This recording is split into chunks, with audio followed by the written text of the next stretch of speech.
Good morning, Hi. Simone. Good morning, Ricardo. Pleasant good morning to everyone. Good morning. Welcome. Hi, welcome to yet another session of Dream Big Girls Empowerment Program. Beautiful Twin Island Republic of Trinidad and Tobago in the Caribbean. Yet another day, we thank God for health, strength, and life. Today, we have some special gentlemen from all over the world with us. And I'm going to be handing over to Ricardo Mitchell. It's a very informal session. I literally just want to catch up with some of the guys, have them pour into you ladies as much as they've poured into me. And let's hope that a couple of your male guardians or men in your lives are available and listening. If not, you could always go on to Sapphire Miriam TT at YouTube and catch the sessions afterwards. There's so many gems and so many nuggets and so many memories we've created over the past 2 or 3 months that it'd be a shame for them to just disappear when they're all online. You ladies look lovely this morning. Simone, I see you come out for them. Well, I try nothing, as we say in Trinidad. All right, great stuff, man. Thank you. I see we have Natalia, St. Vincent and the Grenadines in the house today. Right, we have the Muckets from St. Vincent and the Grenadines in the house. Wonderful to have you all with us. Nice one. So we have the Caribbean, the Caribbean well represented. We have Suriname, we have Aso Savannah from Grenada, we have St. Lucia in the house, we have Guyana. Where else we have this morning, Simone? I think that's it. We have it's just St. Lucia. Yeah, we're St. Lucia, Guyana, Suriname. Dominica. Where's Princess? Is she here? We're supposed to have Dominica in the house. Okay. Normally we do, and we have Trinidad, obviously. So yeah, we have a few islands here, a few territories. So we're good to go. Excellent stuff. So let's get the show on the road. I'm gonna start with you, Kareem, my representative for Young Fatherhood. If you wouldn't mind just reintroducing yourself to the ladies and to the other guys on the panel this morning. And you know what? Okay. I'm gonna make this interesting. You're gonna introduce yourself, but you're also gonna tell us in your introduction a little bit about what fatherhood means to you. Okay. Can you hear me clearly? Loud and clear. Okay, awesome. Good day, everyone. My name is Kareem Daniel Ryce. As Mr. Ricardo Mitchell just said, I'm a young father. I may be the youngest father in the group here. I am a mental health advocate. I'm a musician, songwriter, advocate for gender-based violence, a mentor. I create opportunities. I do what a lot of men my age do not do, and that's pay attention to things that matter. And I try to maintain a positive or optimistic outlook on life. And what fatherhood means to me, it means, or it has placed in my mind the idea of how important it is to think about those coming after me, which are my children. So it means a special place in your mind just dedicated specifically for children. That's what it means to me. Yeah. Yeah, that is great stuff, man. And in fact, let me make sure and take some notes this morning, because that dedicated space where you think about those coming after you, that is something that we don't realize until we're actually in it. So that's some interesting foresight there, man. So Angelo, if you don't mind giving us a little introduction. All right. So, so my name is Angelo Fouras. I am also a mental health clinician. So I'm originally from Greece. When I was younger, I moved to the United States, New Jersey, and more recently, about 6 months ago, I moved to Trinidad to be with my family. So I'm a stepfather to two young ladies, 12 and 15. And it's definitely been a learning experience. So for me, fatherhood means it's a lot of things, but mainly just means being there for my daughters, my family, just being a positive role model, and showing them that not all men are the same. We can also be sensitive and strong at the same time. So really just being there for them in whatever they need. Sometimes it may be just playing games with them.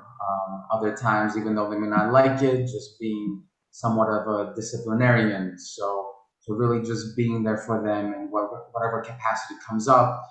And it's never a dull moment, that's for sure. So that's just a little bit about me for now. But it's definitely been a learning experience for me, just being in this father role, especially having grown up without a father figure myself. I've had to learn on the fly pretty much. So yeah, that's a little intro about me. That's great stuff. And I will admit this morning I used a bit of a cheat code because Angelo's stepdaughters are my goddaughters. I technically adopted them. I decided they were going to be my goddaughters. And if I could just share a quick story as to why I'm here on this panel, because I don't have kids, but I'm a father figure. I have several nieces and nephews, and I do mentorship, I do advocacy. I don't know if you guys know, I have a radio program and a podcast, so I'm usually in positions of communicating and connecting people from different demographics and age groups. And what happened was I ended up with, is it like 7 god kids or 8 god kids? It was crazy. And I had a dream when I was maybe 25 or 26 years old, where no, I'm not married and I didn't want to get married or didn't want to have kids. I didn't have that particular legacy drive. But I had a dream where I left off writing on the computer and went to check on my daughters while they were asleep and then went back to work.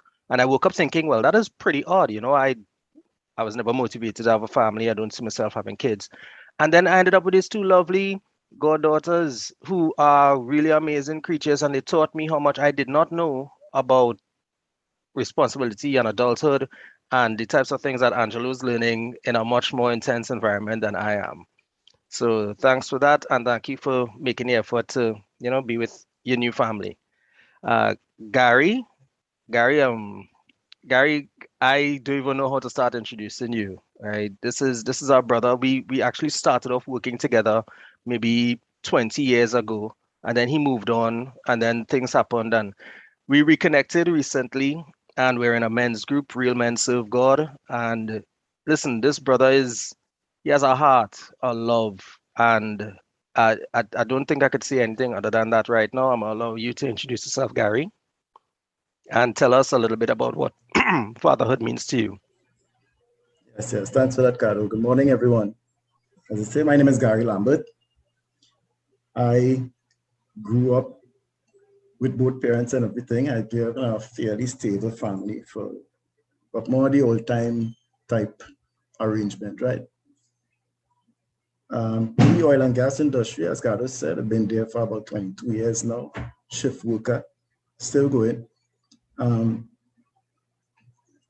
Only recently, I must say, probably like last 4 or 5 years, to have actually started paying more attention or taking a deeper role into the whole fathership and family and relationship, drive or focus. So for me, fatherhood has been a proper example, really. I'm trying to lay a foundation for my girls. I say I have 2 daughters, one 11 and 14. I'm trying to make a proper example, a role model, a male role model, as Angelo put it. All right, so they will see the values and qualities really that they're supposed to be seeing in a man outside and their journey through life. And it is a challenge, of course, because society and everything has corrupted the view of what family, what father is supposed to be.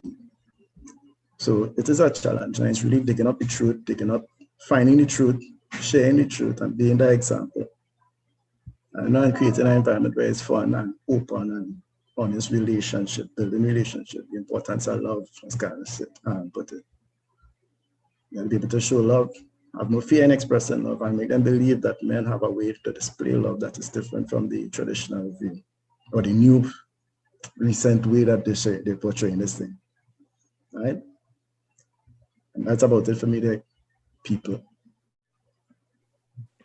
All right, thanks a lot, man. And I don't do things the typical way. So what I'm gonna actually do now is ask, and this is where it gets a little interesting. I'm gonna ask some of the women in the foundation to share with us what fatherhood means to them.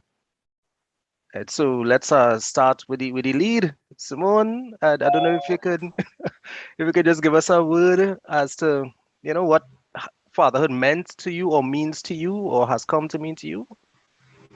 Right. Ricardo, you put me on the spot there. Well, I strongly believe that men have a major role to play. Men are I think I'm the traditional type. Men are the head of the households. They are to be protectors and providers, and to be, sort of, for want of a better word, sort of like enveloping their space and making sure that everything's all right. That's how I look at men or fatherhood in that more traditional way. Rightfully, as mentioned, society has really fallen away from, the traditional view of manhood and fatherhood and what men should be like. And I think that's why we have so many problems in society now.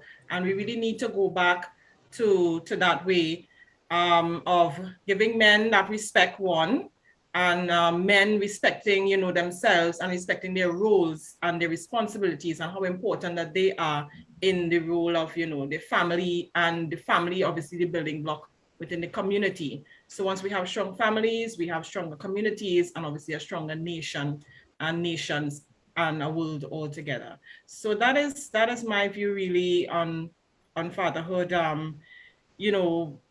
grew up in for one, a typical household, mother and father. However, both parents were not always participative, just put it that way. Sometimes you're in a household and you have physically both parents being there, but you have one parent pulling all the weight or most of the weight with respect to parenthood. So it does affect, the children in the household and how they grow up. It does affect their view of fatherhood and what fathers, roles are, etc. So it's really, really important. I think it's really important that men take up their roles as fathers, as protectors, as providers, and really setting that example, because in the young girls' lives, the example that they see growing up from their father is what they will look forward to in a man, later on in life. So it's really important that fathers plant that seed, so that women can look forward, young girls can look forward to something positive, to positive experiences, and really show their daughter how they're supposed to be treated, so that they in turn could demand, that type of treatment from other persons in their life. So that's just my view. All right, thanks a lot, Simone. Is Debbie, are you there with us this morning? I'm here. Good morning. Good morning. And Debbie is our in-house clinician. She's our in-house psychologist. Sorry, let me not give you titles that you do refer to yourself by. How do we refer to you, Debbie? And tell us, what has fatherhood come to mean to you? Well, fatherhood to me, well, I had an absentee father. So I basically grew up with my mom. But what I had noticed is that my father was an authoritarian person. He was in the army and all that. So what happened is that I missed out on a lot. However, we have had a relationship for the last 20 something years, and it's really amazing. He has been there for me as an adult. He has 2 other children as well, and he has been there for me.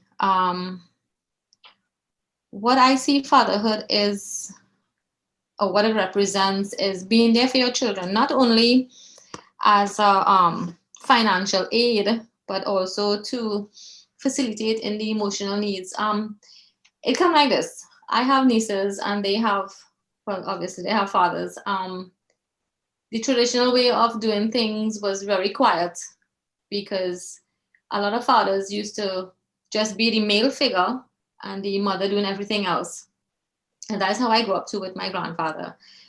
So what happens now is that I see a change, a shift in it where young girls are being able to speak to their dads about a lot of personal items, a lot of personal things that are going on in their lives. And that is very comforting to me to see that young girls and boys can speak to their dads. It's a really amazing thing. One thing I wanted to share though is that when I got married, I didn't look forward to who I would marry. But believe it or not, I actually married someone who was an authoritative figure as well, just like my dad. I guess I was just missing out on so much as a child that I ended up marrying someone like that, which was good. It was actually very, very, very good. So I commend all you dads here, Ricardo included, because you're a godfather. So yeah, obviously you're a dad as well. And I look forward to hearing what you all have to say to these young ladies to coach them, because not all of them would have dads. Not all of them would have this male figure in their lives to support them in a way to show them that, yes, there are good things associated with the male figure. A lot of homes are so broken because of that. So I really want to hear what you all have to say. Thanks, Ricardo, for putting me on the spot again. I'm just returning the favor that you guys have done time and time again over the past couple months, and I've benefited from it. So legitimately, thank you so much for that. I would like to ask, any of our gems this morning, would you guys like to tell us what you think fatherhood is or what it means to you? Any of our young ladies this morning want to have a contribution before we move on to the next question? I would like to speak up on this topic, Thanks, Mr. Sharon. Ricardo, if you let me. Sure. So, growing up, my father is actually a fisherman. He's mostly not home, not at all. So, I grew up most of my life not having him around. My father was also abusive. He used to abuse my mother. He was emotionally absent, physically absent. He was just an absent father. Really not a role model. And I clearly resonate with the fact that your father, the way he treats you, the way he speaks to you, is what you as a daughter will grow up to seek in a man. It's the way your father makes you feel. You will eventually grow up choosing boys or men that make you feel that same way, whether it's unhealthy or not. Um, so a father being there for his children is a very important role. I did not get that at all. In fact, I grew up where my father body shamed my sister, he abused my mother. I saw all of that. I saw my father going to jail. He never really cared. He still doesn't care. He criticizes me a lot.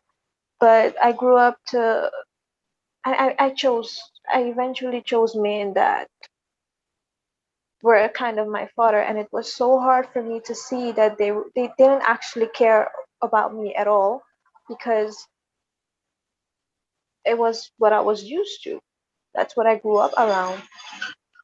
But after making all these mistakes, I started learning, and to me, a father figure is a man who is masculine, right?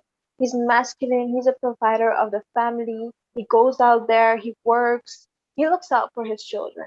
He thinks about his children.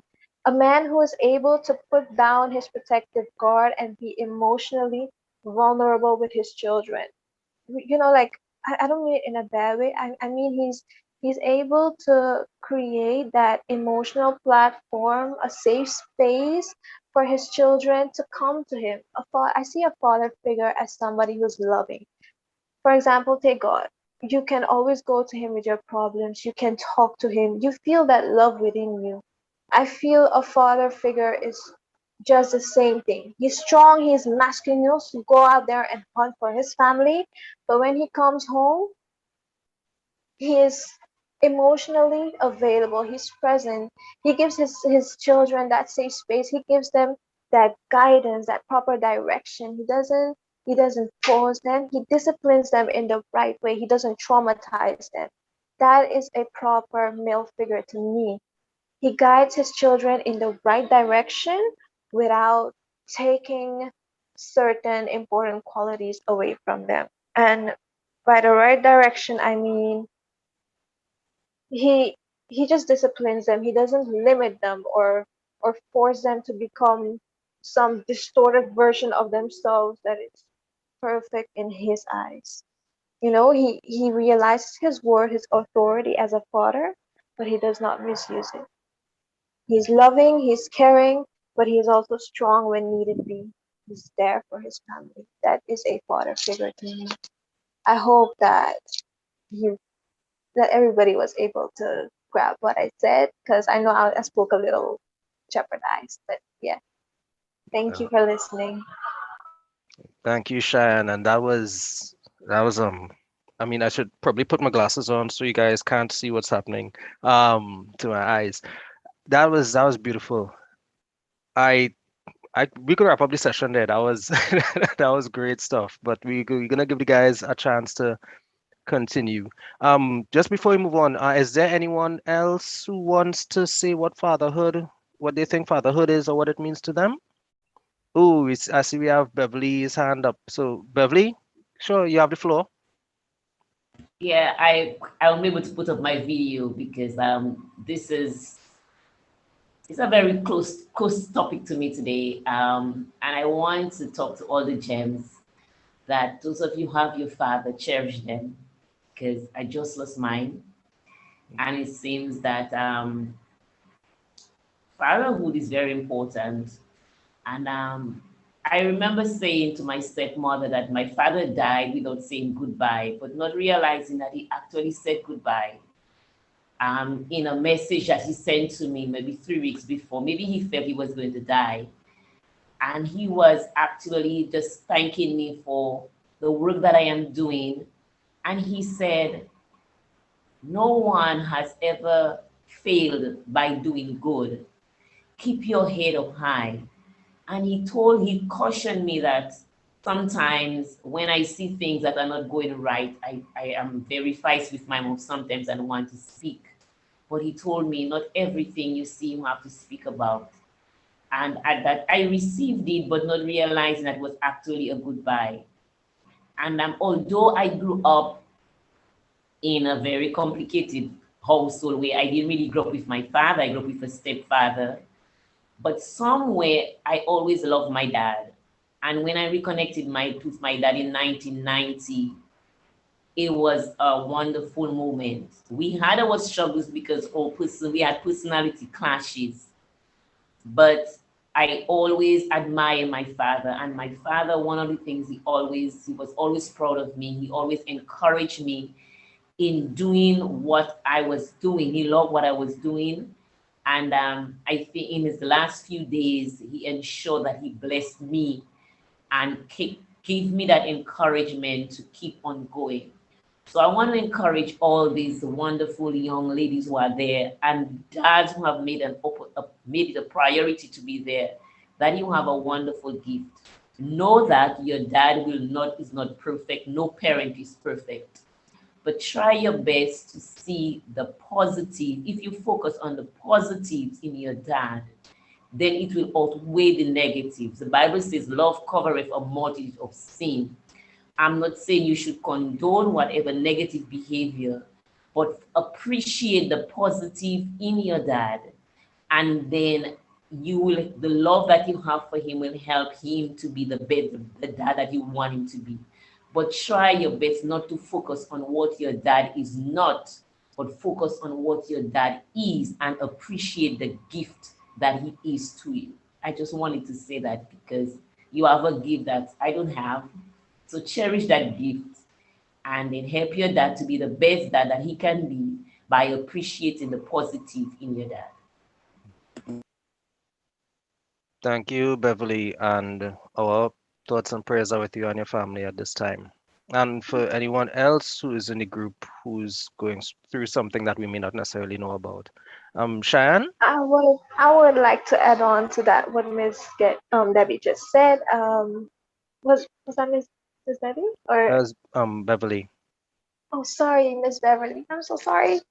So what she just said that you should always try to see the good in somebody.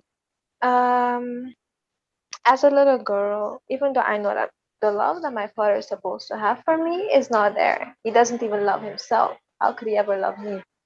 But one thing as a daughter, just because he can't love me does not mean that I can't love him. I really do love my father. It does not mean that I ignore what he has done to me, what he is still doing, and what he probably could be doing as long as I'm in that house. Um, but as a daughter, I really admire the way he works. I admire that he goes out there, he works. His work is not easy. He sacrificed himself, although he is greedy with his money. But I really admire it. He has passion for his work. And it's that same passion that I admire in him is the same passion that I discovered in myself for work. I have this sort of energy in me. It's like when I set my mind to do something, I just get it done. And I notice that my father has that same sternness when he's trying to get something done. And you know what? Seeing the best in somebody, but also at the same time acknowledging what they did to you, you're not doing it for them, you're doing it for yourself. You're actually giving yourself that closure, you're creating that emotional safety for yourself that the other person is not able to provide for you, which is basically leading you to a path of healing. That's how you can heal because you become that source instead of your parent, and so you are able to forgive people for what they do. You don't take it personal. At this point, you just start to realize how he behaves has nothing to do with me. I know he cannot be that father figure for me, but I respect him and I still love him. And I'm providing that for myself, resulting in eventually when I do get a partner, I will actually choose someone good this time and not somebody like I've chosen before who was manipulative, who lied, who used me, and then ditched me, you know? So that was just what I wanted to add on.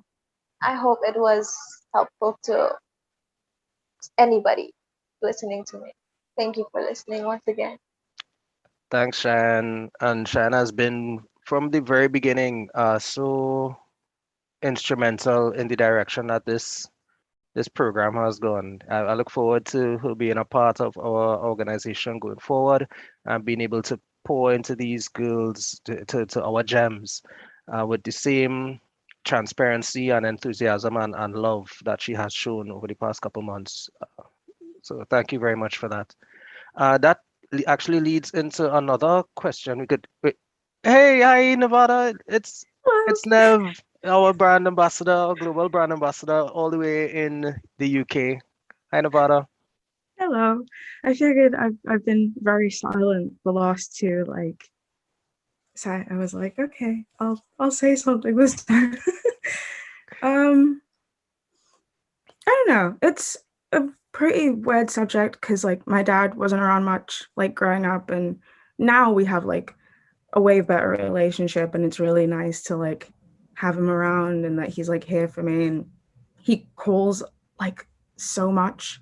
You know, sometimes when you're chilling and you're just trying to watch Netflix in peace, and all of a sudden like the screen freezes because you're getting a phone call, and it's like, okay, all right, I guess it's very hard to ignore that this is happening. I have no choice but to pick this call up. But it's pretty cool that like even though that he's missed out on so much, he's making like this really conscious effort to like be here for me as I like enter adulthood, and I'm really grateful that he's like trying. But regardless of him like not being there when I was like really young, I didn't go without father figures growing up. Like I had my uncles, like quite specifically like my uncle Quasi and my uncle Jim and like my cousins. And when I moved back to England, my best friend, her dad, like he became like my dad and always tried to include me in everything that was going on. And I've learned like a lot from the men in my life, like regardless of them not being like my biological dad. Like I wouldn't be half the person I was today if I hadn't been raised around and like in conjunction to like such funny and like vulnerable and like intelligent and like first and foremost imperfect people. Like my love for action movies and my ability to like rough it and my affinity for like collecting cars, like I owe it to the guys that even though they didn't have to, they stepped up when they figured I'd need someone to be there. And like truly, I don't think anyone's ever ready for fatherhood or for like parenting. And I've had to do like I've had to undo like a lot of conditioning through like therapy to make, you know, better decisions in terms of relationships and like to not make the same kind of mistakes my parents have made.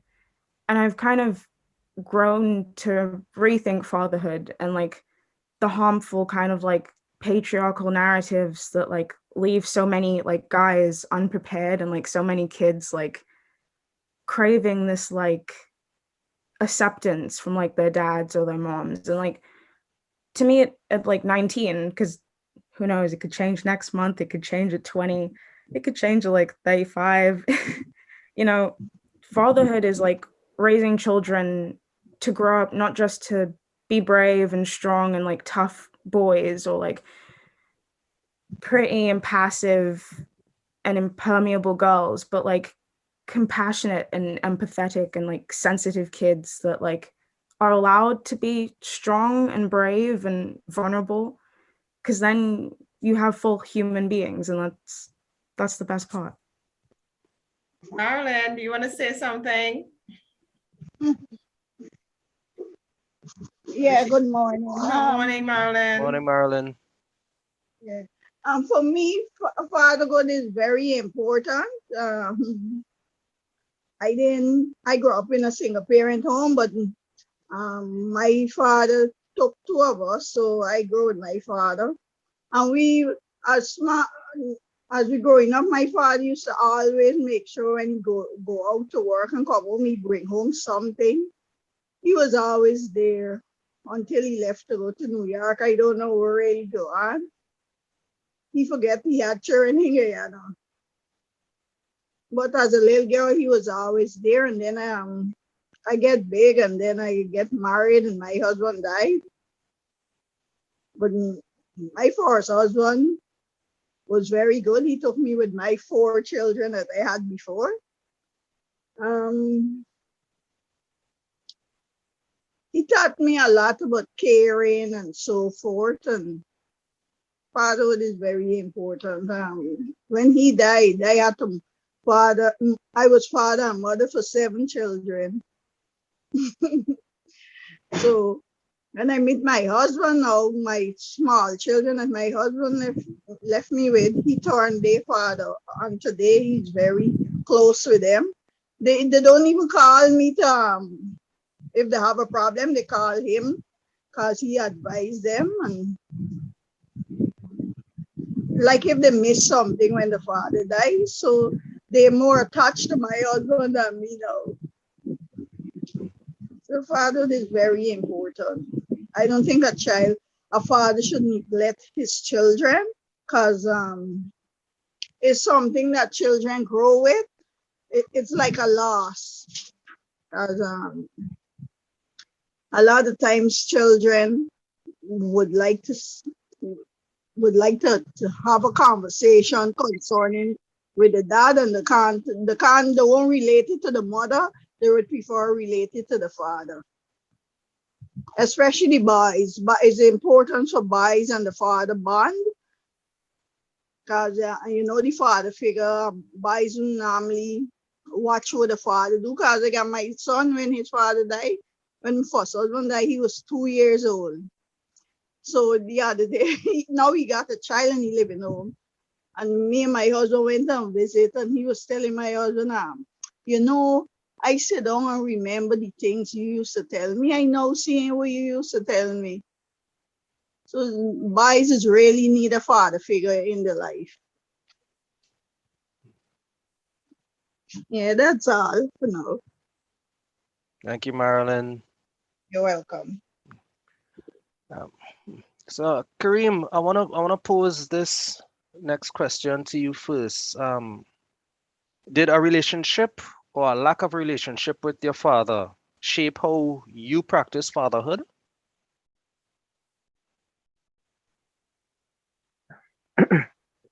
Thanks for acknowledging me there. I'd say yes. Um, all right. So my story is different, right?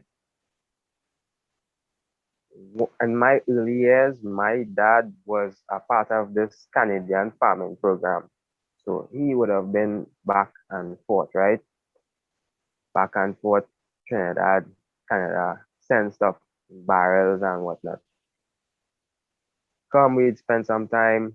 I grew up with my mom mostly, right? And when that farming program had finished, he was here. Now my dad does carpentry or woodworking, right? So he speaks in that language. And we used to relate, but on most occasions, I would be spending most of my time with him on work, right? So in terms of that shaping me, it it has blessed me with the ability to know when somebody is doing, for instance, nonsense at woodworking. Because I have seen that, right? It also makes me appreciate um, being able to do things on my own and fix things, right? So that has influenced me. However, I literally only know that side of my dad in terms of work. Like work took precedence over everything. So like that being able, let's say for instance, you want to go to the beach.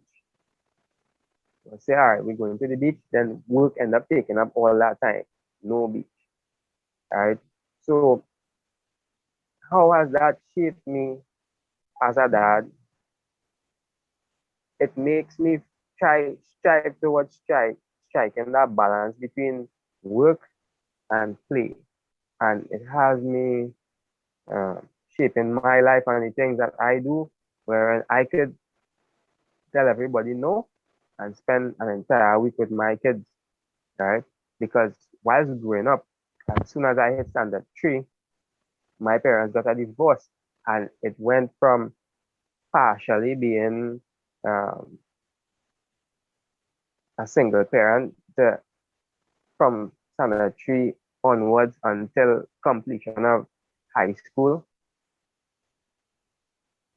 My mom was taking care of me and handling stuff. Now I used to see my father, right, on and off when he comes to visit. When he comes to visit, we had a good relationship. We have somewhat of a rocky relationship now, and that would be because of clashing perspectives or views of the world and my refusal to follow in his footsteps in that trade, woodworking, which is a normal thing for men. But in terms of how I parent from a inclusive perspective, meaning that when my daughter and my son, daughter is 10, gonna be 10 next month, my son turned 8 in June, right? I listen to them so I could understand what they're trying to say, understand what they're trying to do. Um, and I tried my best to explain. So um, there's this thing that dads do, and well, not all dads, right? For instance, when my daughter was 3, she was playing with the door, right? I said, hey, don't play with the door. Said it once, said it twice, louder. I said it twice. She didn't. She stopped. looked at me, then went back and did it again. And on the third time, didn't take heed to the wisdom, and she closed this door on her finger and looked at me and began to cry. And I smiled and I said, well, you didn't know, now you know, and understand why I was saying don't do that. I don't use corporal punishment. I try to use psychology so they will understand. Now, till this day, she's going to be 10. If ever, I'm telling her something or giving her advice, and she openly shares with me, and we have conversation because her level of thinking is surpassing a lot of persons my age and younger. Right? She makes a lot of sense. They both make a lot of sense, right? She will remember that incident by the door when I said, don't do that. I say, well, you don't want to listen to me. You know what happens when you don't listen and take advice. So you go right ahead. And he thinks. I believe that woodworking is a trade of patience. And I believe that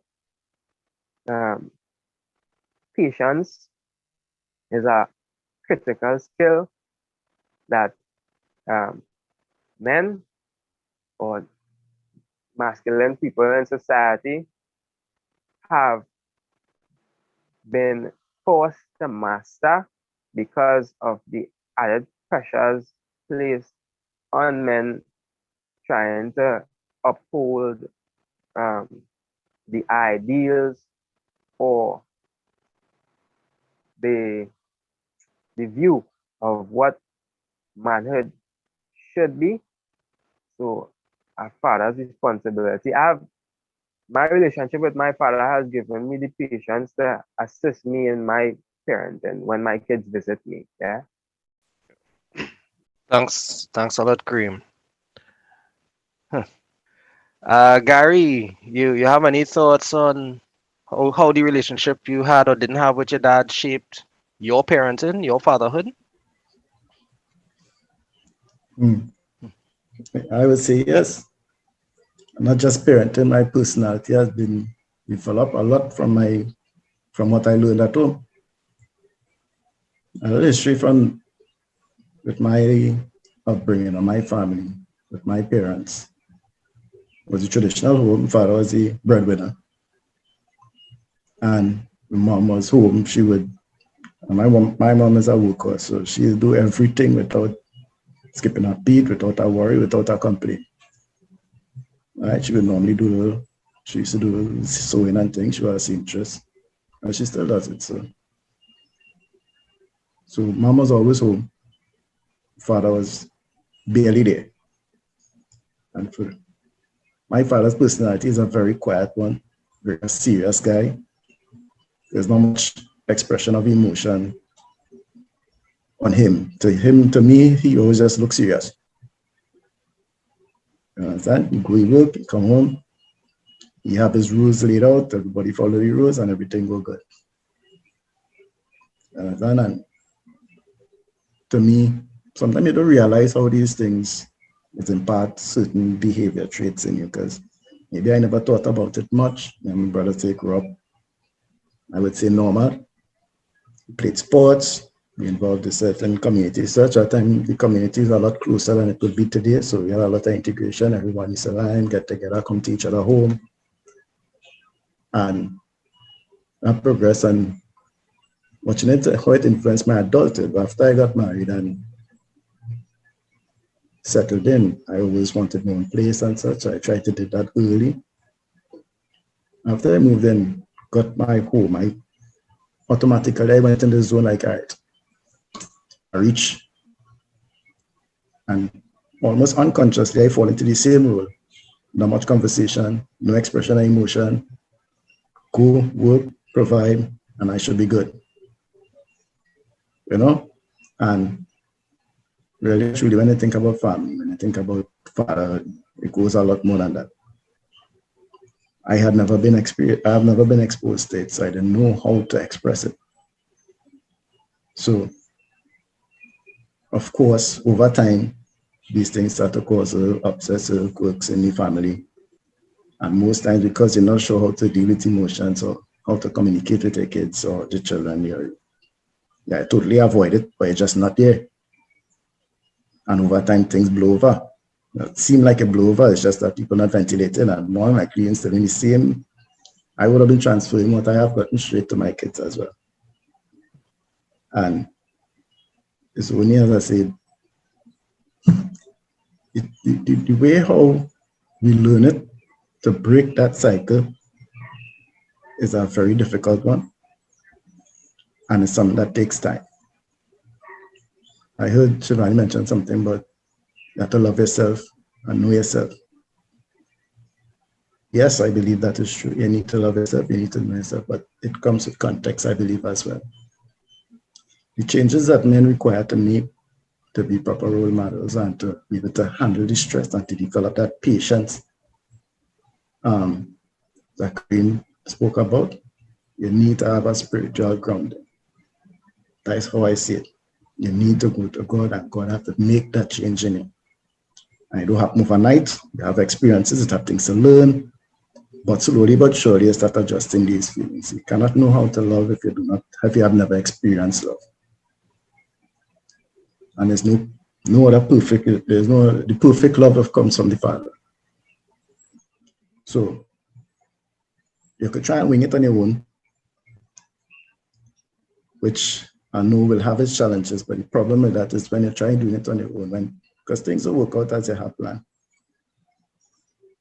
When things start a race and people start rebelling and kids and them not listening, if you do not have that grace in you, you will go down the road of the punishment part of it. And of course, that will just help distance the family even further. So it takes time. It takes time. I was unaware of how my parents' lives and livelihood and how they did things, how it affected me until only recently. So I started off doing the same thing. Thank God the Father jacked me up and tell me, hey, you ain't doing about this right. You have to instill values. You have to create the standard for your family, create the standard for your kids to follow. I, on my side, know how to take my standard from a spiritual grounding. And once I'm following that, I believe I should be guiding the kids the right way in terms of not only teaching them the word, but through my example and the way that I try to adjust and be there for them, try and coach them, support them, encourage them. They have their hobbies and such. I encourage their hobbies, try to help them to share, integrate with other children, you know. These are things I try to do intentionally to help develop them so they can be a more holistic person. And those are things again, I haven't really gotten that. I just learn on the road, I learn on the streets. And I guess as I grow up, I get a little bit wiser, I tend to make certain adjustments. Because if I continue like that, of course, we'll have been going on a different road now. And in terms of my family, I just distance myself even more. Since people have hands up there, so I guess I touch some nerves. Well, thanks, Gary. I want to give Angelo a chance to respond, and then we'll take Debbie and then Cheyenne. All right, cool. Thanks a lot, man. Yeah, yes, you start something there. Yeah. All right, Angelo. So like I mentioned before, and I heard Kareem say, you know, everybody's story is unique. So I think we all have our own experiences growing up. And you know, for me, my father was pretty absent as I was growing up. So I basically learned from him what not to do.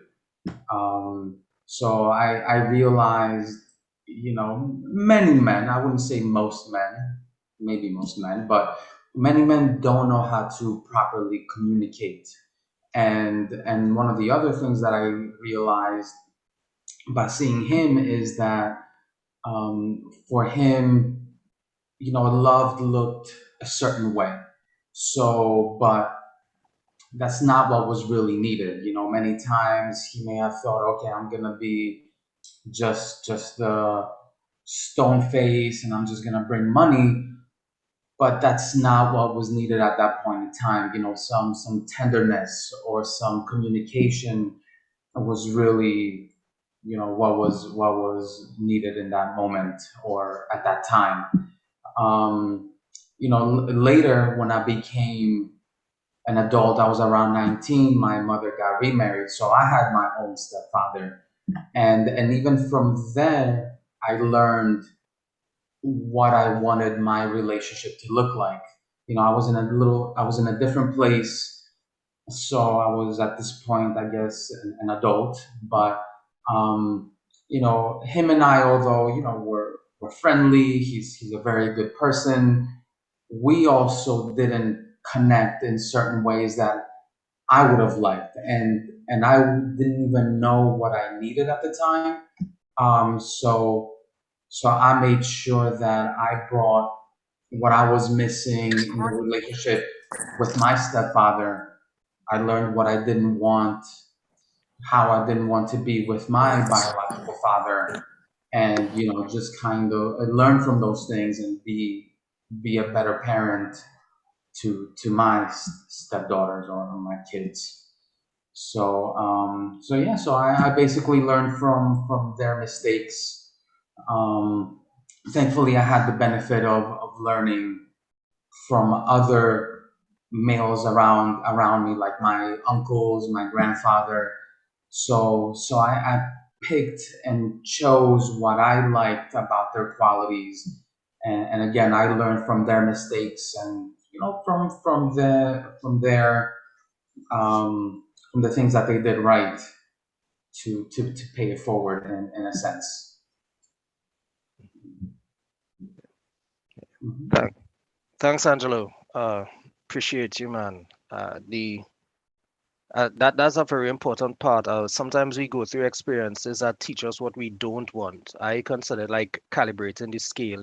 Sometimes you don't know what you do until you're exposed to what it is you don't, or you don't know what to look for until you're shown what's missing. Anyway. Absolutely, and let me just add one more thing. As I've gotten older, I realized that just like everybody else, I carried my own hurts, my own resentments, and it was really up to me to not bring that to my next relationship. So I had to do a lot of work within myself to say, okay, look, this person hurt me 10 years ago or 20 years ago, or this is what I was resentful for not having in my childhood. Let me learn from that and not bring that same negativity in my next relationships and the way I am. So that took a lot of work and a lot of introspection, to kind of realize what my blind spots were. Thanks a lot, man. We have Debbie had her hand up first. So Debbie, hope you still have your statement. So yeah, I was interested in wow, I'm kind of baffled right now with all this. It's so interesting to hear you guys speak. What Gary was saying earlier about having a spiritual entity in the family. I endorse that 110%. I lost my husband a little over a year ago, and my son have a baby. So, well, I have a grandchild anyway. And I have seen him. I'm not speaking from a woman's perspective now. I'm speaking from what I'm seeing him trying to do as a young dad. I think he is a religious person. He believes in God. He prays, and that is one of the things I told him, is that a man, just as in the Bible, a man is the head of the home. You are the head of your family, and you have to be there for your child. He has a daughter.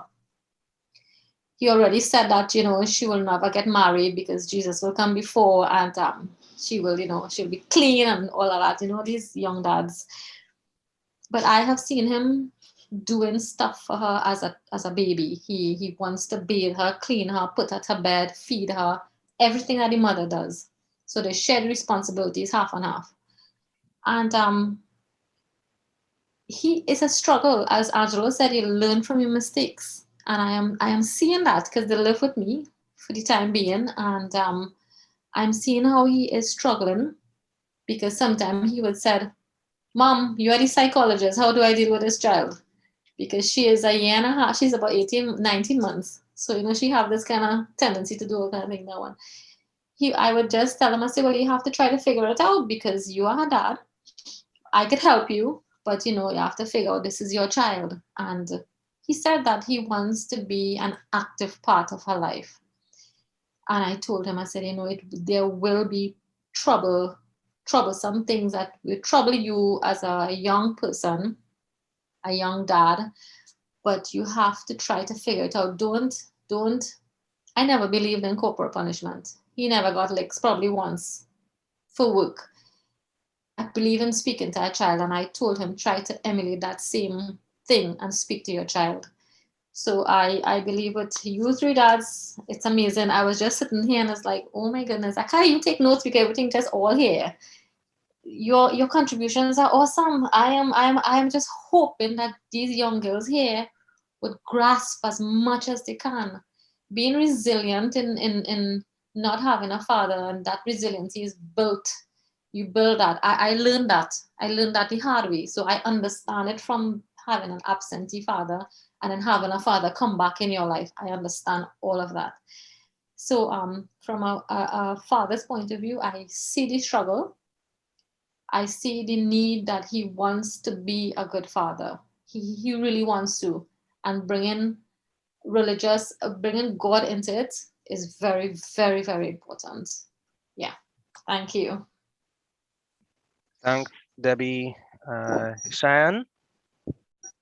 Yes, so what I would like to say as first, I don't know who this may resonate to, but take it as it resonates. As a father, an unhappy father, an unhealed father, a man who does not love himself is basically unable to give that emotional validation to his children or anybody around him. And oh my God, I kind of forgotten my words. It was pretty much a download, but what I'm trying to say is look at yourself in a mirror, whether you're a man or a woman or a young girl. Excuse me, please. Goedemorgen. Moet u bij meneer Naden? Ja. Kamer nummer 1. Oh, yes. I'm sorry, I'm actually at work. But That's all as right. I was saying, look at yourself in the mirror and see yourself for what you are. Many of us are insecure, especially sometimes we learn I'm pretty sure many of us learn certain things the hard way. Sometimes you're insecure as to, right now I'm talking to the men. Am I being a good father? Am I doing this the right way? I mean, you may be making that effort, that conscious effort, but sometimes you sort of have that feeling. And I really appreciate the men that are present here that are making that conscious effort, daily effort. You put in that work to extend something you deserved as a little boy, as a child, as a baby. You did not get it, and you're trying. You're not trying. You're making that consistent, conscious effort to give that to your child, which you yourself did not get. And I know men don't get compliments often, but I'm gonna say this to the men here. You men really inspire me. It is very, very strong of you men to give that which you haven't gotten yourself. Something you deserved as a child, but probably did not get. It is really a great, strong thing that you are doing there. And you are really a man. You are really what a man should be. And I really wish that more men would take up on this role. I'm not talking down on men, but what you men are doing is something so strong and powerful. You are raising children with that conscious love. And you know what? Sometimes maybe I don't know if you get it like I said it. I don't know who this may resonate to, take it as it resonates. If you ever get that, maybe somewhere you get that little doubt, or maybe you just want to know, am I really doing it good? If your intention is conscious love and you have God, I believe that you men will not go wrong. And even if you do go wrong, I believe that you will bounce back right on time. I know you learned it the hard way. I know you had to make mistakes. You failed many times before you could reach and know what exactly you want for your children. And it takes a lot to realize or to recognize that, hey, I went through this and I won't be putting my children through it. The reason why I really value this in you men is because we all go through something, but not everybody gets up and says, hey, I don't want this to continue through me. I don't want to continue with this generational trauma or this abuse, this hurt. I don't want to pass that on to my children. I want to make a difference. I want this suffering to end here with me. It takes a lot of conscious effort.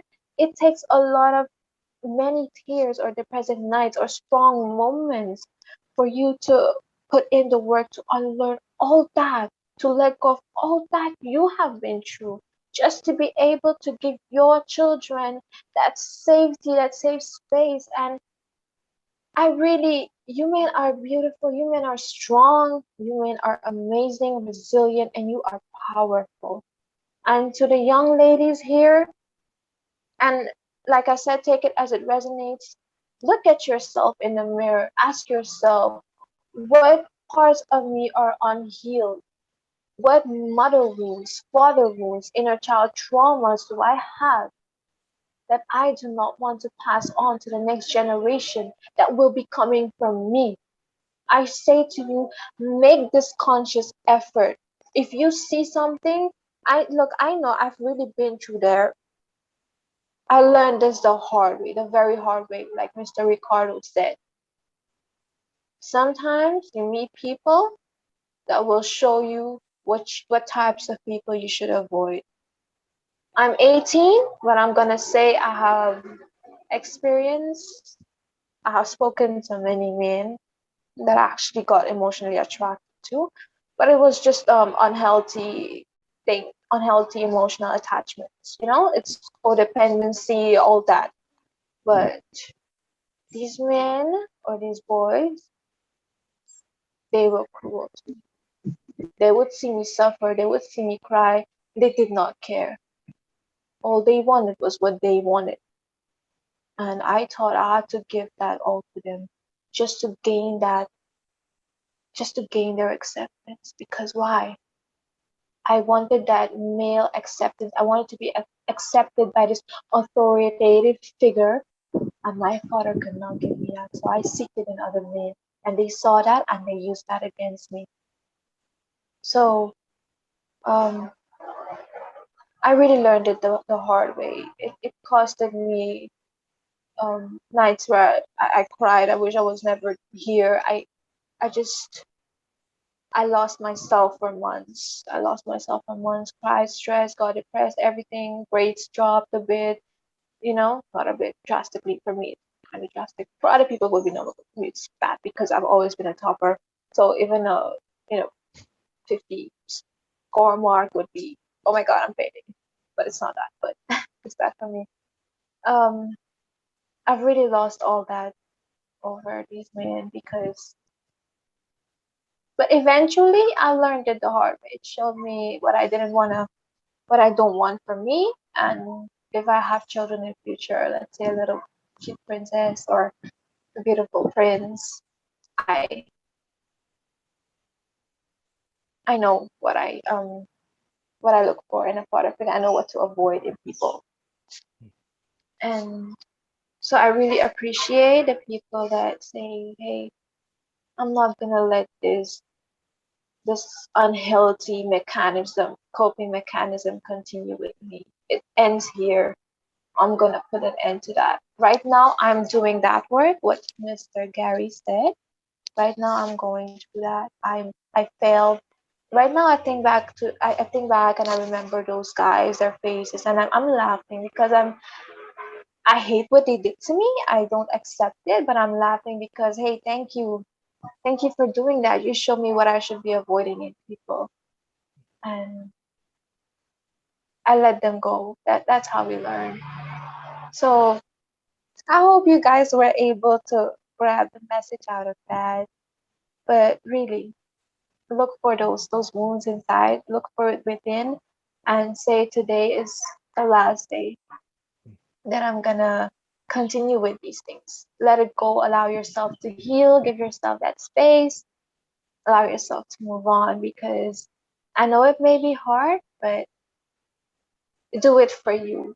Because when you heal and you put in that work, you do not only heal for yourself, but you heal for those around you, the ones that truly deserve you. And once again, you men here are very powerful. You are very strong. You are resilient. I adore you. And I love you as a human. I really love you. I really look up to the great work you have been putting in to be a great father figure. And I believe and I manifest that you will always have the guidance you need. You will always have that strength you need. You are not alone in this. You have God, and the right people will definitely appreciate you. So thank you for listening. Thank That was it. you. Thank you, Cheyenne. And I will admit that a lot of what I've been able to pour into this organization has been because of the things that the men and friends and brothers in my life have poured into me. So I remember having conversations about stepdadism and just psychology with Angelo and sports and all kinds of weird things. But Angelo has poured into me, and I've been able to take things from our conversations and bring them to the group. And Gary has started something in terms of my ability to function within community that I always prided myself on being that lone wolf, on being that I don't play well with others. And Gary has navigated me into a position where we have consistency and communication, reliability, trust, transparency, brotherhood, openness. And then I could have poured that into this group. And I met Kareem before I even knew I met Kareem.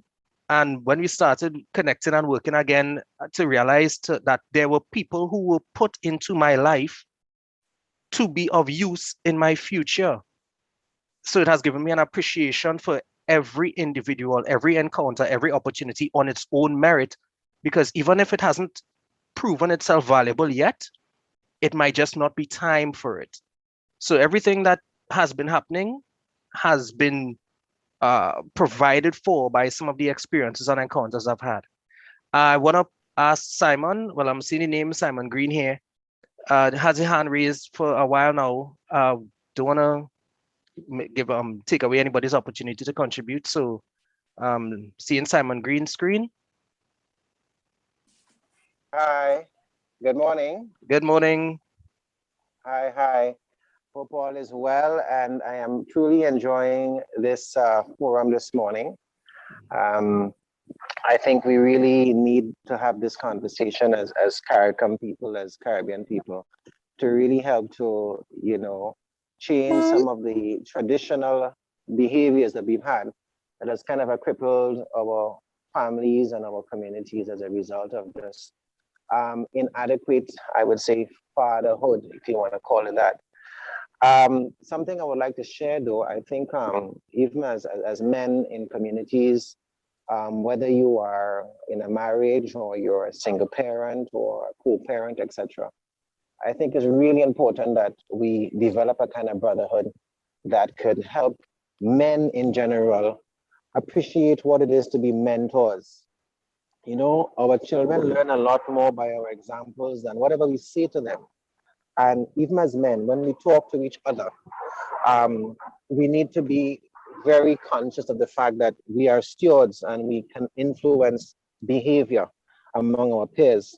So I'm sure many of you are in communities and you may see men doing things that, in your opinion, is not right.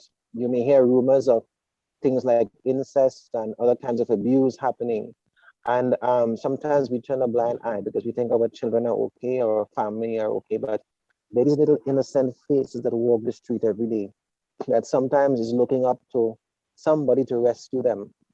I believe as men, we are not just protectors of our girls and boys in terms of our biological children, but we are protectors of the community's children.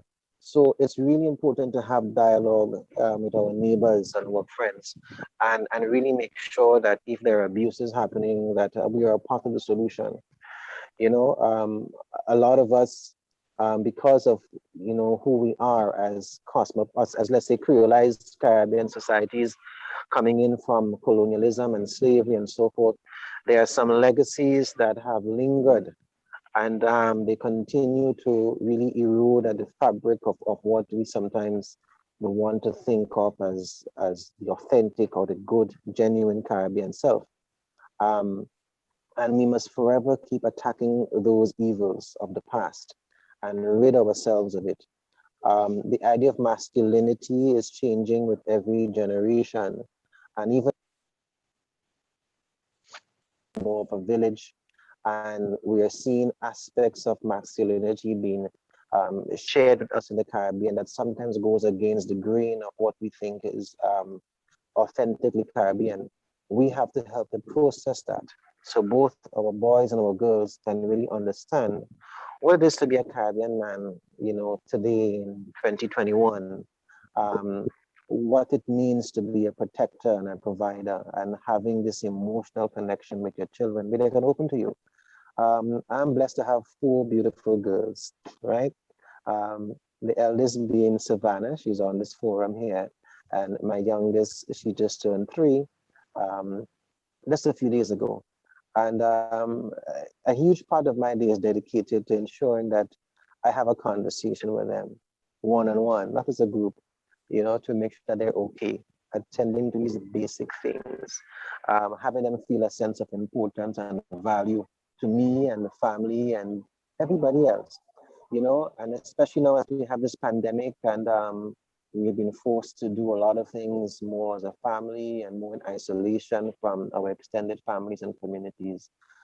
It's really, really important that we use this time to do some introspection, look inside the family and see what we need to amend, what we need to fix, and give them the attention that's due. And of course, the next thing that we have to also continue to do, I think so far we've been doing a pretty okay job, is ensuring that our girls are well educated, and not just in terms of academics, but in terms of, learning about the world, being true with them, have them understand that knowledge is not just in the classroom or in the books, but being able to understand your histories, your society, and navigating through these things. And you'll be there as a steward, as somebody who can help them to sort of get over these hurdles. So that's all I wanted to share this morning. And I really want to commend the facilitators of this forum for doing this. And I really hope we can continue this network and keep up the excellence. And God bless all of you. Thanks. Thank you very much, Simon. I am honored by your presence this morning, and I want to thank all the male relatives and guardians who took the opportunity to join us. I know some would be sitting quietly with the cameras off, and some might not actually engage a session, but might listen to it afterwards, because as we are seeing, sometimes the things that we want to do, we're not always equipped to express and participate in. So God willing, there will be fathers who will take in these sessions quietly, check the YouTube link, and maybe you guys could also check out some of the stuff that we've done over the past couple of months as well. I'm heartened by what is happening this morning, and it's also a great opportunity for us as men to continue this type of work. There's no mistake that you are here this morning. And God willing, there will be a Sapphire Miriam Foundation guys empowerment program in the future that we'll be able to start to, shepherd some of these young men into better decisions. And that, Gary, I'm staring directly at you for this one, but that there will be spaces for communities to have these types of conversations where we could literally walk in off the street and share.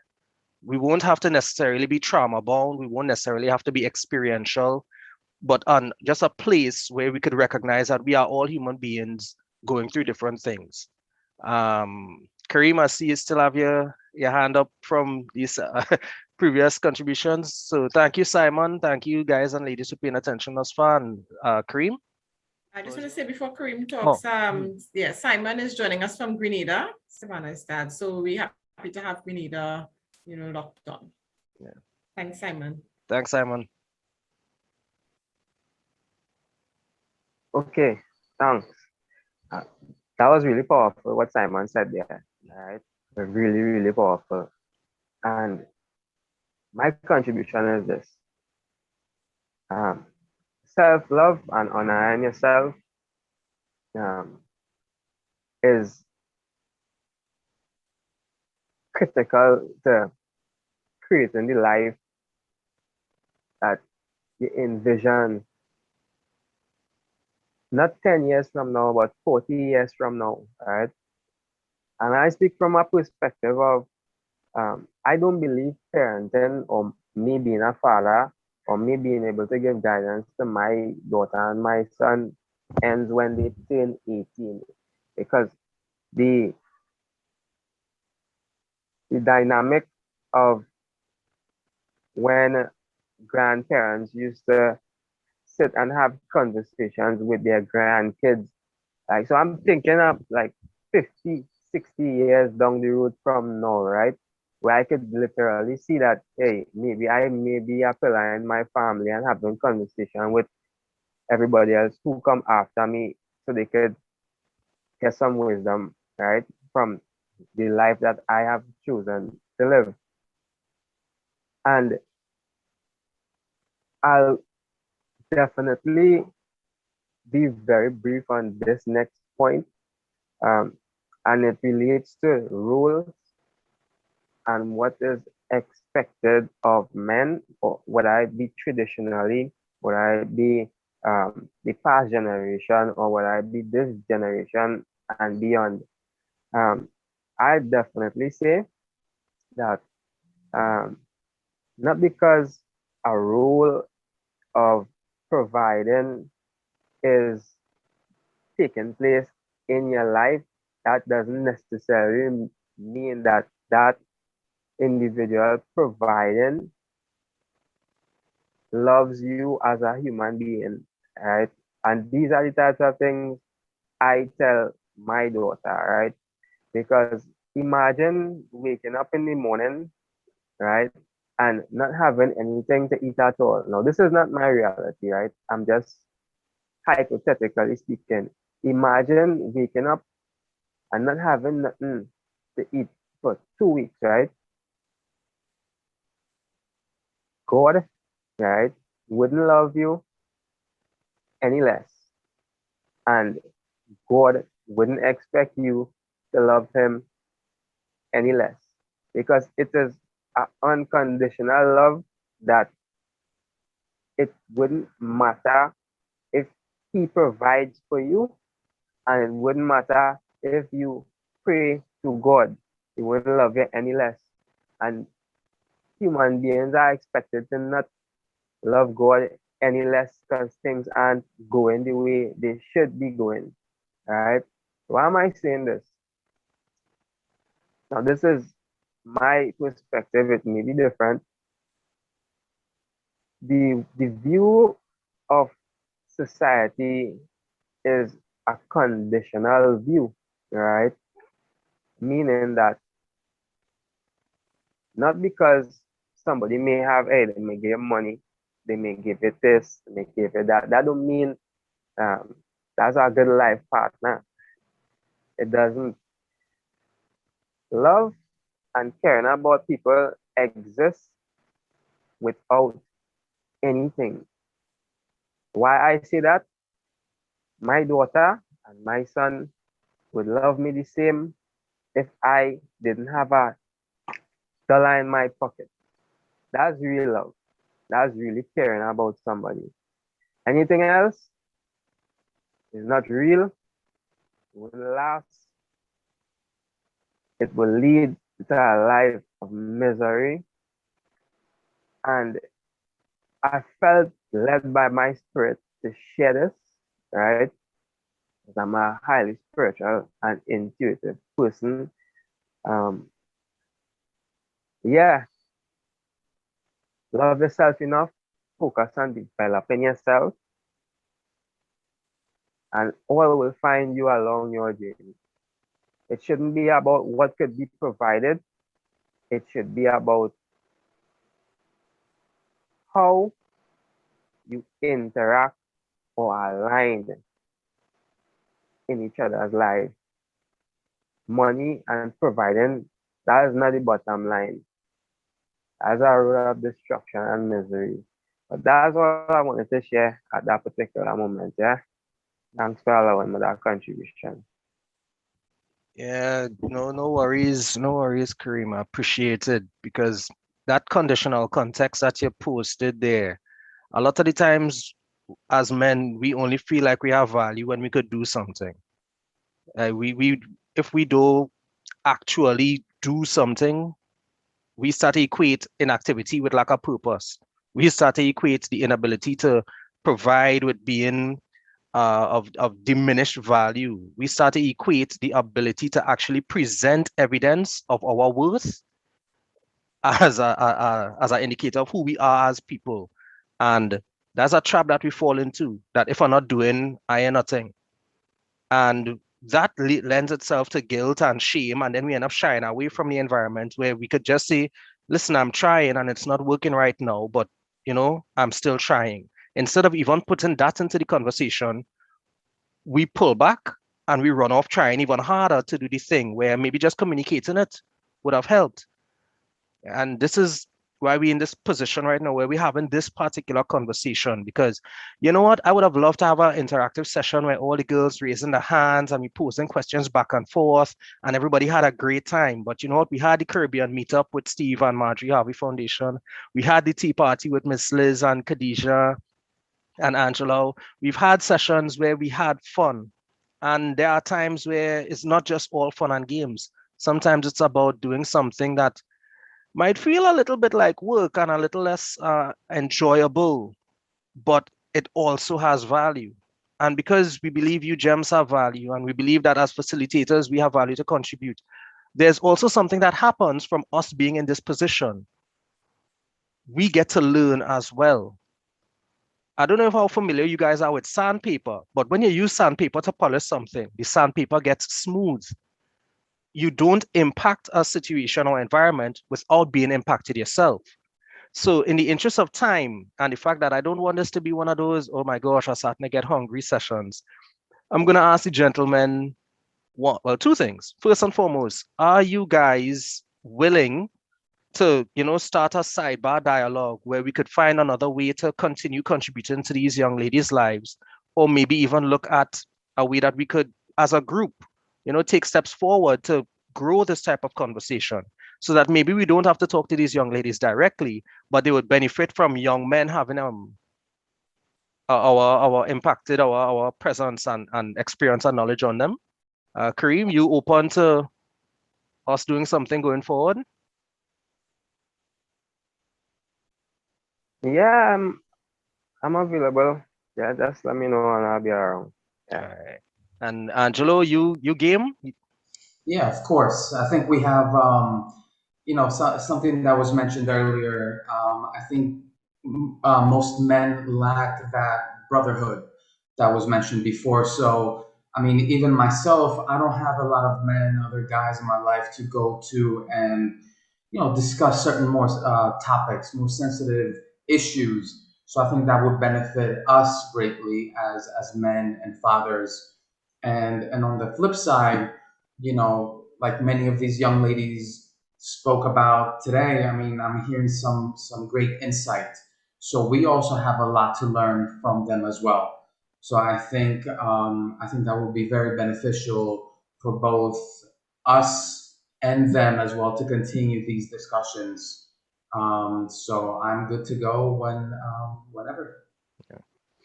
And Gary, I'm gonna ask you to do double duty now because you're gonna answer that question and then you're gonna answer my follow-up question one time. So are you down for the conversation, for the community, for building this brotherhood that we could?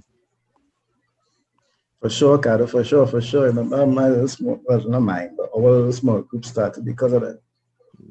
And as everyone mentioned, the brotherhood is something that I can emphasize how that would be important for men to develop, because a lot of men take things as in isolation. And they struggle with their battles by themselves, thinking that they will look weak if they share and all these kind of things, because it's still trying to break a certain mentality that has been implanted in them. And I see the benefit of me reaching out to a couple of my friends to know that I probably locked the neck and pull them in a kind of way more than them probably wanted to share. But I open up to them and I let them know that this is what we have to do as men. We have to support and encourage each other. That is what will help build the communities, when you'll be able to be vulnerable and not be condemned off of how you're feeling or thinking. Then you could use that now and actually develop that, because now the emotional strain about what you're feeling has been relieved to some extent. So yes, brotherhood, 100%. Anything to deal with around these lines are helping to develop young men and ladies to impart, so they will have a better view, a better vision, or a better understanding, to say, because the good comes with the bad. You can't get rid of that. Everybody have good and bad in them. So we have good in some young men that they might run into, it will have bad. It's just about balancing the equation and knowing what is good. You know, without the influences. Because Kareem talk about something there is, what is success? People think you get a big work and you're making millions of success. It's where you value and what you put as success. Where you tell yourself is important. So Carter, yes, I inside. Well, hear the trick now. I'm giving you a chance. I'm giving all the gentlemen a chance, because here how we're gonna do this thing. The second part of this, and we're looking to wrap up pretty soon, is, and think about it, because I want Beverly to make a contribution and then you'll get an answer. So you actually have a minute to think about it, because people say not putting them on the spot and thing. But what we spoke about how your relationship with your father, or lack of relationship with your father, would have affected your view on fatherhood. But now we're gonna flip the script.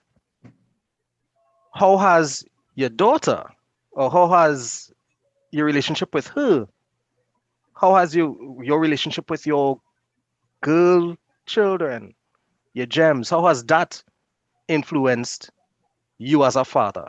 What have you learned from them? Because I want these young ladies to understand that they contributing to how good we can manage this thing. But before you answer, I'm gonna ask Beverly to make a contribution, and then we'll swing back around and close off with something special this morning. So Beverly. Hi, Ricardo. Thank you so much. And I also want to just thank Ricardo and Simon for really extending the GEM program to include the men. I remember when we had our final discussion, we did that, and we are not going to have empowered young ladies if we do not have empowered men. And I want to thank the fathers who are there, and I do hope that you don't shy away from the challenge. But anyway, I know you can't shy away from the challenge because you just can't say no to Ricardo.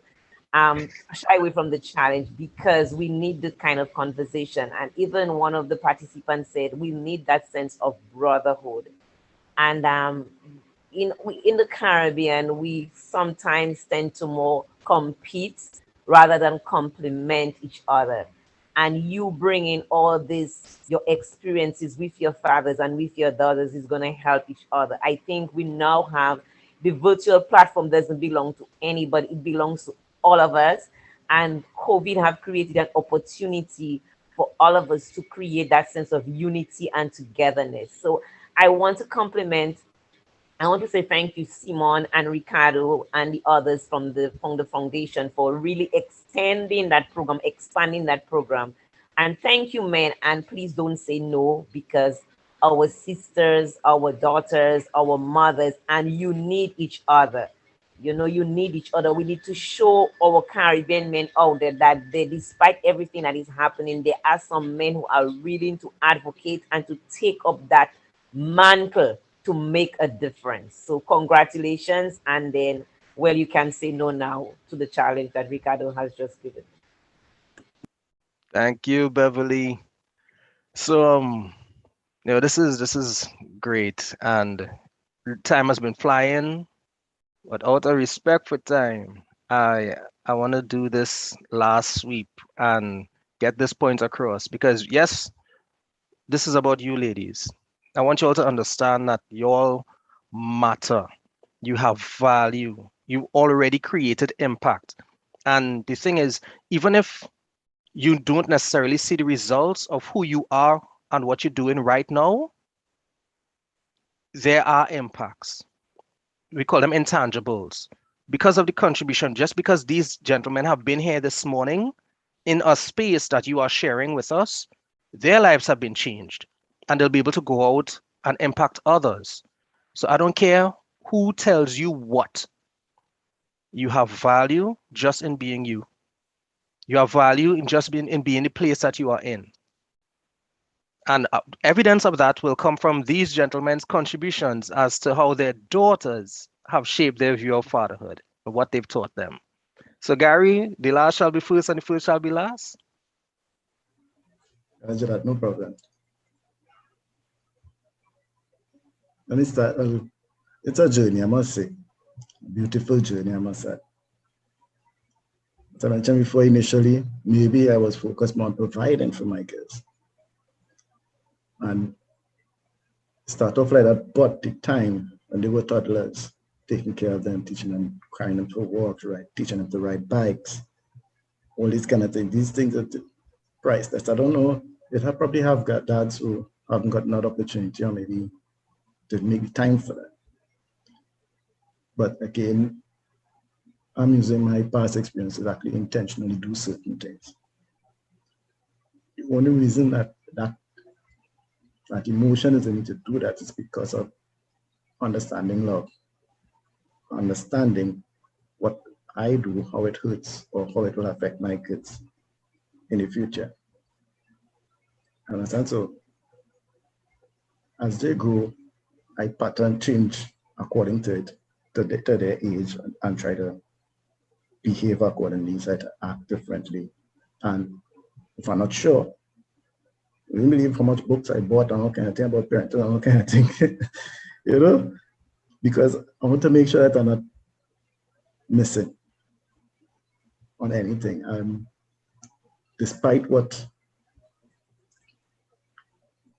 because I mean, television programs and music and everything now could really set the course rolling. So, you know, in my home, I try to set the right programs, listen to different type of music and whatnot. You know, all these things are things that I did because of my daughters. So they have changed me a lot from the person that I used to be. Things I would have listened to, programs I would have looked on television, so movies I would have looked at. All those things have shifted because of it. You understand? And as they get older again, when you're watching the personalities develop, you look at, I also look at the emotional being to some extent for me, for the best ability the best I could see it. So I thank God I have two daughters, two different personalities, but very beautiful children. You know, and I try to express that to them often, that, you know, I'm thankful, I'm proud of them. Look, my second just got C results this week here, so, you know, that was a joy when they came in and seeing her smiles and such, and just letting us see with the effort, when they put in the hard work, they might get a little press, the push. When they get the results, that's how you feel, and try to encourage them to know that, you know, when you work hard, you push hard, and you put in the effort, this is the results you get, this is the feeling you will have. And don't feel that it will stop here because it get tough again later on, you know, you gotta let them know that, you know. But just know that you meet it with the same focus, meet it with the same drive, and the results will pay off. And so those experiences, I think, are priceless, and those things is what encouraged me to try harder better. See, it's a journey. May not have it 100%, but we're working at it. My turn. Take a time, maybe you're too long, so give someone else a chance. Thanks. Thanks, Gary. Kareem, what has being a father, what has the relationship with your daughter, with your son, what has fatherhood taught you? What have you learned from them? Well, from being a dad at 19 years, becoming a father at 19 years to 29 right now, specifically my daughter, because my son is my embodiment. He follows me unconsciously. My daughter has taught me how important it is to sit still and allow her to vent without saying a word, just listening, because she has something to get off of her chest. It may not be something that may perhaps have happened in the past couple of days. It may be a long, extensive series of thoughts that she just needs to get off her chest. My daughter has taught me to listen and pay attention more, especially where the social media is concerned. Taught me that, hey, I need to be checking this web history on YouTube, on Instagram, or the browser. I need to check all these things. It taught me that I shouldn't be naive as a father and try to communicate with them as if they are not capable of understanding complex, critical thinking type conversations, because we're raising adults, raising children. Yeah, that's what I'm doing. Yeah, so that's what I was taught. Yeah, I appreciate that, especially the raising adults concept. I have been speaking that for years. We keep raising children and then expect them to behave like adults. No, we're raising the next generation of adults. So I appreciate that, Kareem. And Angelo? So being around my daughters, they have made me a better version of myself. And what I mean by that is, um, I know in the beginning it was, I was very mindful of the fact that I was watched and everything that I did, the way I moved, the things I said, even the things I watched on TV. So I made an effort to make sure that I was surrounding myself with more positivity in general. So that continued to times where even when I was by myself, I just got into creating better habits for myself. I think that's one of the things that Cheyenne mentioned before, that I'm very aware that they may be looking at me as a role model in their future partners as well. So I'm very aware of that, and to show them what a positive male should look like. So I'm very mindful with that. The other thing is I've definitely become much less selfish. Living by myself for so long, being around these young ladies, it's not about me anymore. It's become more about the family unit. So even though I may not like something for myself, again, it's not about me. So they have grown. I have grown in that way to make it less about myself and be more aware of my ego. And so overall, I've definitely become a much better version of myself, and I'm finding myself, I'm still growing and learning. And even like Kareem said, many times they don't need someone to solve their problems. They just need someone to just listen to. So I've learned to become much less of a problem solver and then just be there. And many times I'll ask, okay, or I'll think, what do you need from me? You don't need me necessarily to just listen. Sometimes it's just to solve something, or vice versa. Other times it's just to watch an anime show and experience something with you. So overall, I've definitely become a better version of myself. And so yeah, so it's all a learning process, and I'm always learning. So yeah. It's great. Listen, you guys have done an amazing job. I am excited about what this session has done. Cheyenne, you want to make a contribution before we head to our very Yes, special ending? yes, I would love to make a contribution. It's something very simple but very special. I don't know if the fathers on here have been buying their daughters roses or flowers. If your financial situation permits it, please forgive me if I use that term, but I know I'm saying it. Get your daughter or the feminine figures in your life, or maybe your girlfriend or wife, get them flowers regularly. It sets that sort of special bond, and eventually, when your daughter chooses a guy, she would really want a guy that gets her flowers. I mean, flowers are something very special. They create a sort of bond. So if you haven't been getting your daughter flowers or roses, or maybe you don't do it so often, you wait on a special occasion, try doing it a little more often. Flowers really create a sort of bond, which I really cannot emphasize right now. I cannot really explain it, but try giving your daughter a bouquet of roses, beautiful fresh roses, and see how she reacts. Do it often and see it.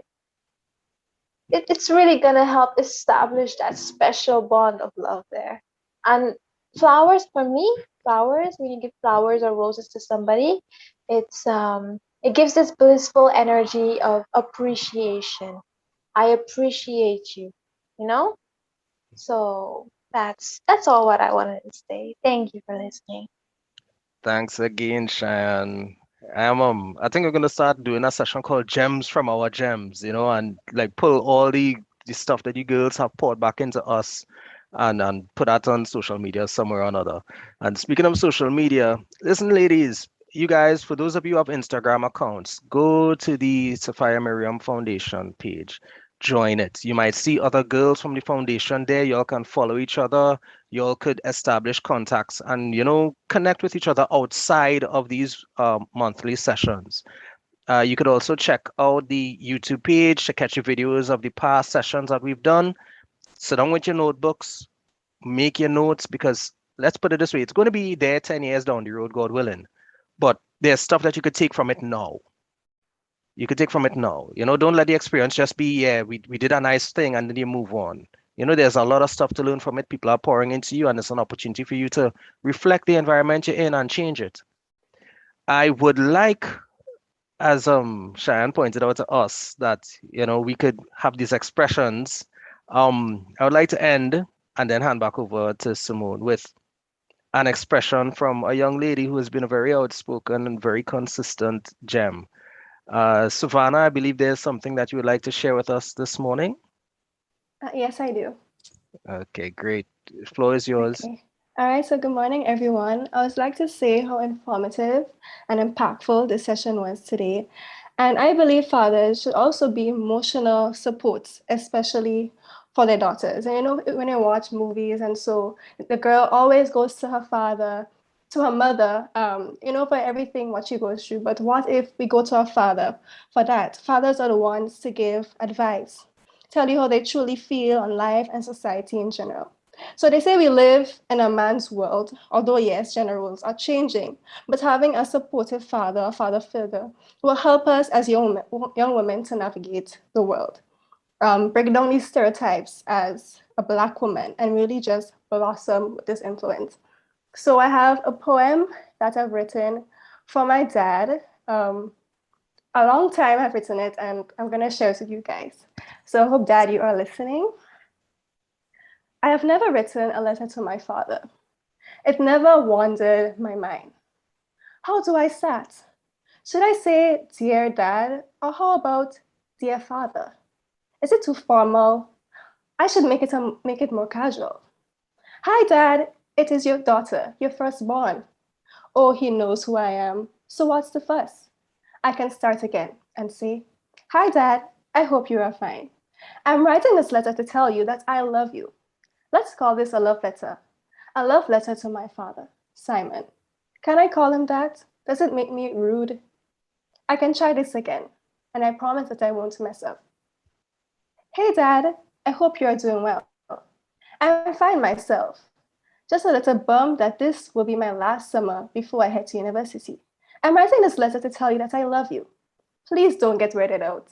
I hope that this doesn't end sappy. I'm trying to write my heart out for once. Tell me how I do. I call this my love letter to you. I will never forget the time that you gave me a ring. The letter S was engraved on it. I remember you said it was given to you by your father, and now you wanted to give it to me, your daughter. At that time, I didn't know what love is, but whenever I look back and picture your soft, dark eyes, it reminds me of love. It is a day that I mark as the first time I knew you loved me. You probably don't remember this, but I did. So I wore the ring everywhere, even though it was a couple sizes big. I used it until I lost it. I never told you because I thought you would be disappointed.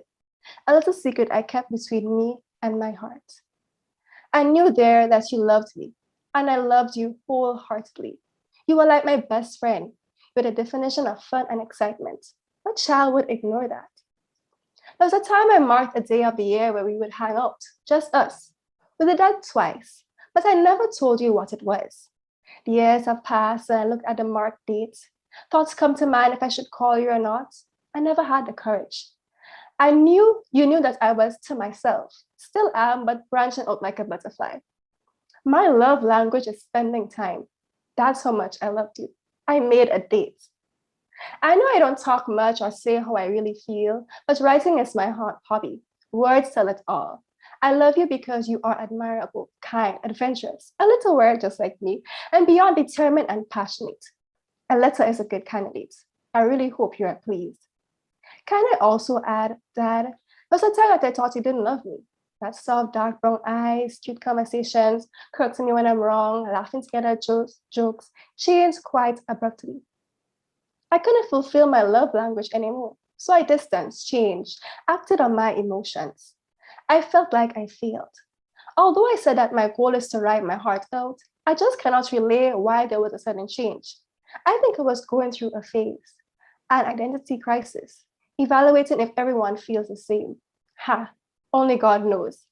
I cannot remember when I realized that you still do love me, but the most important thing is that I've always loved you. A daughter's first love is her father, and I can attest that this is true. I love you because I feel like I can tell you anything, you're understanding. Although I do know sometimes you don't say how you feel, I can talk to you about hard conversations, the ones that is hard like the ones that is hard like a hard pill to swallow. I like conversations in the car.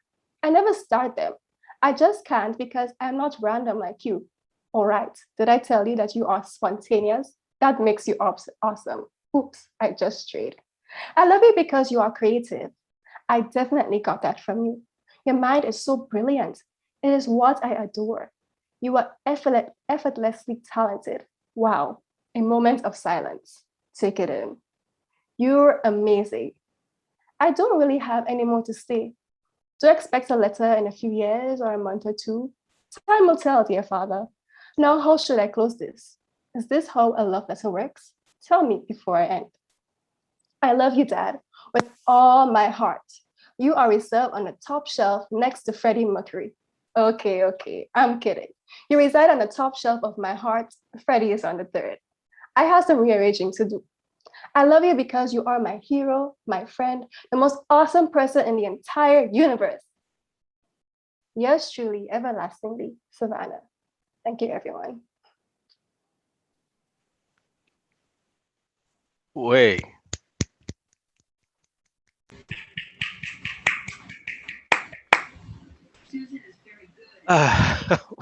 Wow, Savannah. I'm seeing the comments, people private messaging. That was beautiful. That was beautiful. It was clip. Look, someone is crying there. It was Thank you. it was beautiful. I loved it. Was a delicate balance of sincerity and humor and the candid fourth wall. It was, listen, beautiful stuff. And I know you ladies all have your different types of contributions that you could be making. And I want to challenge you and use the example that Savannah did. You may not have to share it, but at least put it down. At least put it down. At least let there be some record of how you feel so that when the time is right, you'll be able to express it. And even if it's not to be expressed, at least you would know for yourself. You know, there'll be a time where you need to remind yourself of how you felt. And listen, I just going to thank everybody for being here this morning. Seeing some long blinks, seeing some the fellas who holding the breath because they know they don't want to say anything again. I just want to thank everyone. I want to thank you, James, for your attention. Simone, thank you for sharing the session. And just yeah, see in the comments, you Talia, you're right. People in our space right now. So thank you guys for everything this morning. Just a little bit of housekeeping. You guys could contact Debbie Gibran on her Instagram account. You guys could contact the foundation via email if you know you would like to schedule a conversation with someone, if you would like to reach Debbie, because one of the things that a conversation like this does is it stirs things that you may have preferred to leave covered. And if you're having trouble dealing with anything right now, we have in-house assistants. Debbie's very discreet. She's very professional, right? Angelo is also my go-to guy. Kareem is also an advocate. Simone is there for you ladies. I know Nevada is a pair of unmatched measure and value. I'm saying that you could say something. It may not be as poetic as Savannah just did, but it'll be yours. You know, so use your voice, be yourself. We believe in you. And on that note, thank you, gentlemen, for being here and spending the time. I'm going to hand back over to Simone. It's truly a pleasure being here for you guys this morning. Thanks very much, Ricardo, for everything. Thank you, gentlemen, for your invaluable contribution. What can I say now? I think Savannah has blown us all away. Speechless. It's amazing to see, a teenager being able to, express their love for their father like that. It's really genuine and it's from their heart. And I think it will inspire, a lot of us. I think it will, even provoke and, kind of unearth certain things that may have been lying dormant, in some persons. So if anybody needs to reach out, please feel free to reach out to us. Debbie's available, I'm available, and we'll get you the right, person to talk with, to express yourself. Sometimes we just need to be heard, and, as Cheyenne was talking about earlier on, sometimes, we need that healing in order to be, in the right place for the people who deserve, who deserve us. We need to be in that right place. So a lot of healing needs to take place in, different ways. So feel free, we're always here to support. And I just want to say thank you, Ricardo. Thanks to the gentlemen. This has been a very, relevant topic. And we will continue, to foster that positive male energy environment where we can pour into the young ladies so that they can, look forward to having positive relationships with the males in their lives. Thank you, everyone. I hope I'm not forgetting anything, but let me just hand over to Ricardo to close off. Thanks again. So Yeah, I'm not a long goodbye kind of guy because I do enough long talking generally. So I just want to thank everyone again. Look, Gary laughing at me, all kind of thing. I want to thank you gentlemen for joining us. I want to thank you ladies for being here. I want to thank our guests. Simon, we're going to reach out so we could continue that conversation, that brotherhood that you mentioned. Kareem, thank you. Angelo, thank you. Gary, thank you very much. To the facilitators, for the gems. Love you all. Appreciate you all. And you know what? Let's continue keeping in touch. Let's make it happen. I'm not gonna end with a song today because we already had a great poem from Savannah. You guys could just unmute on camera, whatever, and say your highs and your byes. And thank you so much from the Sapphire Miriam Foundation. Thanks, everyone. Let's hear from the girls. Come on, ladies, unmute. Thank you, everybody. Thank you. Italia. Bye-bye. Bye, Bye, Shan. guys. Bye. Bye. Marilyn, Debbie, Okay, bye-bye. Kunisha. Rebecca, Everyone. bye. Thanks, Savannah, Dorothea, and Ahara for coming in early. Kalisa, are you going, girl? All right. Bye, everyone. Have a great weekend. Thank All right, you, Simon. Thanks for joining us. Thank you. Bye. Goodbye. Thanks, Divya. Hey, Italia. Italia. Nev, Caitlin, Auntie June. Jade. Jada. Yeah. Bye. Bye, guys. Have a good day. Bye, Natalia and St. Vincent. Bye, Natalia. Rebecca. Bye, Tria. Bye, guys. See you all next month. Please, the Lord.